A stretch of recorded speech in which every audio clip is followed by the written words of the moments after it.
"It's a remarkable piece of apparatus," said the officer to the explorer, and surveyed with a certain air of admiration the apparatus which was, after all, quite familiar to him.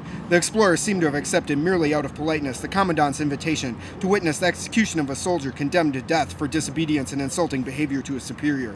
Nor did the colony itself betray much interest in this execution, at least in the small sandy valley, a deep hollow surrounded on all sides by naked crags. There was no one present save the officer, the explorer, the condemned man, who was a stupid-looking, wide-mouthed creature with a bewildered hair and face, and the soldier who held the heavy chain controlling the small chains locked on the prisoner's ankles, wrists, and neck, chains which were themselves attached to each other by communicating links. In any case, the condemned man looked so like a submissive dog that one might have thought he could be left to run free on the surrounding hills, and would only need to be whistled for when the execution was due to begin.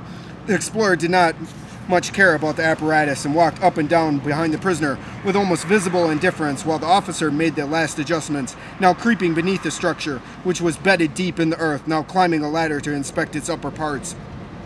These were tasks that might well have been left to a mechanic, but the officer performed them with great zeal, whether because he was a devoted admirer of the apparatus or because of other reasons the work could be entrusted to no one else.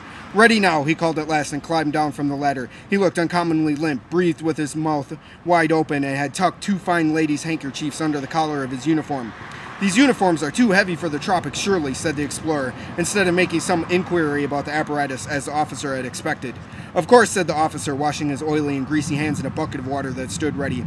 "But they mean home to us. We don't want to forget about home. Now just have a look at this machine," he added at once, simultaneously drying his hands on a towel and indicating the apparatus.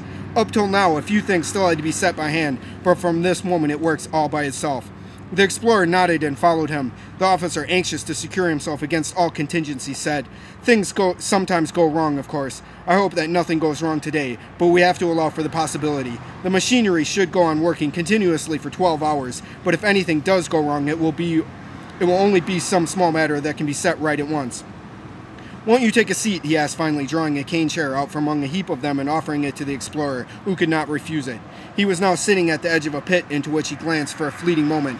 It was not very deep. On one side of the pit, the excavated soil had been piled up in a rampart. On the other side of it stood the apparatus. "I don't know," said the officer, "if the commandant has already explained this apparatus to you." The explorer waved one hand vaguely. The officer asked for nothing better, since now he could explain the apparatus himself. "This apparatus," he said, taking hold of a crank handle and leaning against it, "was invented by a former commandant. I assisted at the very earliest experiments and had a share in all the work until its completion, but the credit of inventing it belongs to him alone. Have you ever heard of our former commandant? No? Well, it isn't saying too much if I tell you that the organization of the whole penal colony is his work. We who were his friends knew even before he died that the organization of the colony was so perfect that his successor, even with 1,000 new schemes in his head, would find it impossible to alter anything, at least for many years to come. And our prophecy has come true. The new commandant has had to acknowledge its truth. A pity you never met the old commandant, but," the officer interrupted himself, "I am rambling on, and here stands his apparatus before us. It consists, as you see, of 3 parts. In the course of time, each of these parts had acquired a kind of popular nickname. The lower one is called the bed, the upper one the designer, and this one here in the middle that moves up and down is called the harrow." "The harrow?" asked the explorer. He had not been listening very attentively. The glare of the sun in the shadeless valley was altogether too strong. It was difficult to collect one's thoughts. All the more did he admire the officer, who, in spite of his tight-fitting, full-dress uniform cloak, aptly befrogged and weighed down by epaulettes, was pursuing his subject with such enthusiasm, and besides talking, was still tightening a screw here and there with a spanner. As for the soldier, he seemed to be in much the same condition as the explorer.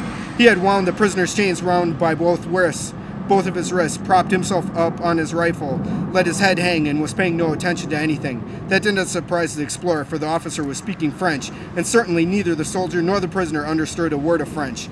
It was all the more remarkable, therefore, that the prisoner was none the less making an effort to follow the officer's explanations. With a kind of drowsy persistence, he had directed his gaze wherever the officer pointed a finger, and at the interruption of the explorer's question, he, too, as well as the officer, looked round.